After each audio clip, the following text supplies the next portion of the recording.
아브라함이 100세에 이삭을 낳고 나이가 많이 늙었을 때 그의 집안 모든 소유를 맡은 늙은 종을 불러 자신의 아들 이삭을 위해 내 고향 내 족속에게로 가서 아내를 택하라고 명하였습니다.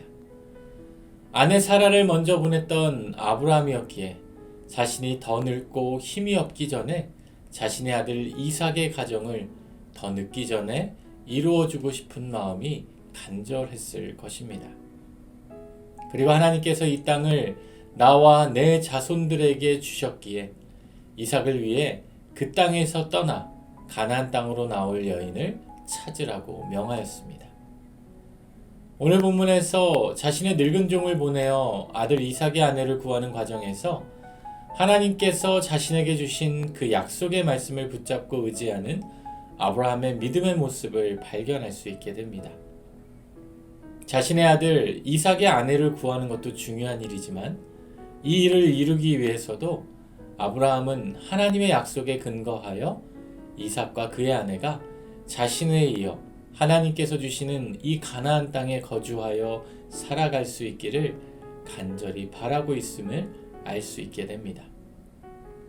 그래서 아브라함은 늙은 종에게도 하나님께서 그 사자를 너보다 앞서 보내셔서 이삭의 아내를 택해 주실 것이라 말씀하였던 것입니다.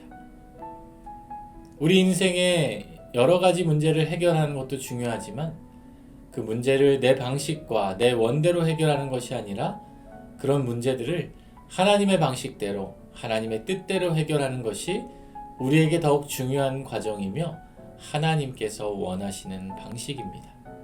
그래서 우리는 문제를 풀고 해결하는 데에만 집중하여 살기보다는 하나님의 방법이 무엇이고 하나님의 뜻이 무엇인지를 살펴보며 삶 가운데 어떻게 하면 하나님의 뜻을 지키며 살 수 있는지, 어떻게 하면 하나님의 방식을 따를 수 있는지를 살펴보아야 합니다.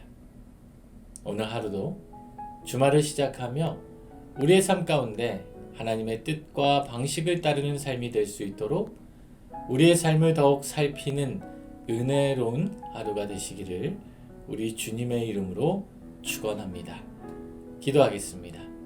하나님, 오늘도 우리의 삶 가운데 여러 문제들 가운데 문제를 푸는데 급급한 인생이 아니라 그 문제 가운데 하나님의 뜻과 하나님의 방식을 깨닫는 은혜로운 하루가 되게 하여 주옵소서. 예수님의 이름으로 기도드립니다. 아멘.